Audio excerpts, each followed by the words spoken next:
Hi friends, అందరు బాగున్నారా? మేమైతే చాలా బాగున్నామండి. ఈరోజు మనం రెగ్యులర్గా వేసుకునే ఇడ్లీనే నేను చూపిస్తున్నాను చూడండి. ఇడ్లీ ఏ విధంగా వేసుకోవాలి, నేతి ఇడ్లీ అనమాట. ఈరోజు కారపొడి నేతి ఇడ్లీ చట్నీ కాంబినేషన్తో ఏ విధంగా ప్రిపేర్ చేసుకోవాలో చూపిస్తున్నాను చూడండి. ఇడ్లీ అయితే పిండి అయితే నేను ముందుగా ప్రిపేర్ చేసుకొని పెట్టుకున్నాను అనమాట. ఒక గ్లాసు మినపప్పు తీసుకొని, గ్లాస్ మినపప్పుకి 3 గ్లాసులు రవ్వ అయితే నానబెట్టుకొని, ఉదయం మినపప్పు నానబెట్టుకున్నప్పుడే రవ్వ కూడా నానబెట్టుకోవాలి. మొత్తం కడిగి మిక్సీ పట్టుకోవాలి. ఉప్పు వేయకుండా మిక్సీ వేసి పెట్టుకున్నాను. నైట్ అంతా పులిసిన తర్వాత ఉదయాన్నే మనకి రుచికి సరిపడినంత, అంటే ఒక అర స్పూన్ సాల్ట్ వేసుకొని పెట్టుకున్న తర్వాత కలిపి ఇడ్లీ పెట్టుకోవాలి. ఇడ్లీ అయితే వేసేసాను. దానిలోకి చట్నీ అనమాట, పచ్చిమిర్చి పల్లీ చట్నీ. పచ్చిమిర్చి పల్లీలు వేయించుకొని కొంచెం చింతపండు, కల్లుప్పు, చిన్నులపాయ వేసి మిక్సీ పట్టుకున్నాను. చట్నీ అయితే రెడీ అయిపోయింది. ఇప్పుడు చట్నీలోకి తాలింపు వేసుకోవాలి. బాండీ పెట్టుకొని 1 గంట ఆయిల్ వేసుకోండి. 1 గంట ఆయిల్ వేసుకున్న తర్వాత తాలింపు దినుసులు వేసుకొని వేయించుకోవాలి. కరివేపాకు కూడా వేసుకొని వేయించుకోవాలి.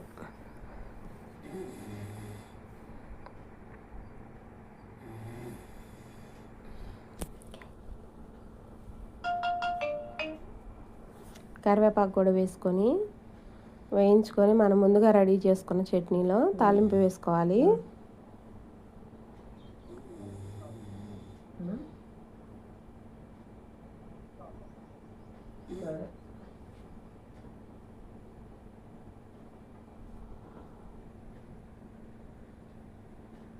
తాలింపు వేసుకొని వేగిన తర్వాత చట్నీలో కలుపుకోవాలి.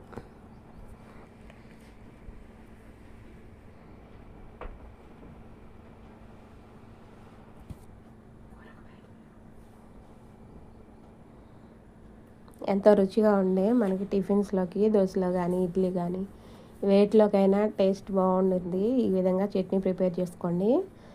చట్నీ అయితే ఇప్పుడు మనకి రెడీ అయిపోయింది. ఇడ్లీలోకి ఇడ్లీ కూడా రెడీ అయిపోయింది లేదో ఒకసారి చూసుకొని సర్వ్ చేసుకుందాం. ఇడ్లీ కూడా రెడీ అయిపోయినాయి. ఈ విధంగా ఇడ్లీ తీసుకొని వేడివేడి ఇడ్లీ మీద మనం కారపొడి చల్లుకొని నెయ్యి వేసుకొని చట్నీతో తింటే టేస్ట్ అయితే సూపర్గా ఉంటుంది ఫ్రెండ్స్. మీరు కూడా ఒకసారి ట్రై చేయండి. ఈ విధంగా ఇడ్లీ తింటాం మీకు ఎంతమందికి ఇష్టం కామెంట్స్ చేయండి. నాకైతే చాలా ఇష్టం అండి. ఈ విధంగా ఎప్పుడన్నా ఒకసారి ట్రై చేస్తాను. ఇది సమ్మర్ కాబట్టి కారపొడి తగ్గించండి. ఏదైనా తిరుమతి కానప్పుడు ఎప్పుడన్నా ఒకసారి చేస్తే బాగుంటుంది. ఈ విధంగా వేడివేడి ఇడ్లీ మీద కారపొడి చల్లుకొని నెయ్యి వేసుకొని చట్నీతో తింటే టేస్ట్ అయితే సూపర్గా ఉంటుంది. ట్రై చేయండి. ట్రై చేసి మీకు ఏ విధంగా ఉందనేది కామెంట్స్ చేయండి ఫ్రెండ్స్. మన వీడియోస్ కానీ మీకు నచ్చినట్టయితే మన ఛానల్ సబ్స్క్రైబ్ చేసుకోండి, లైక్ చేయండి, షేర్ చేయండి ఫ్రెండ్స్. టేస్ట్ అయితే అద్దరిపోతుంది ఫ్రెండ్స్. ట్రై చేయండి. Thank you friends.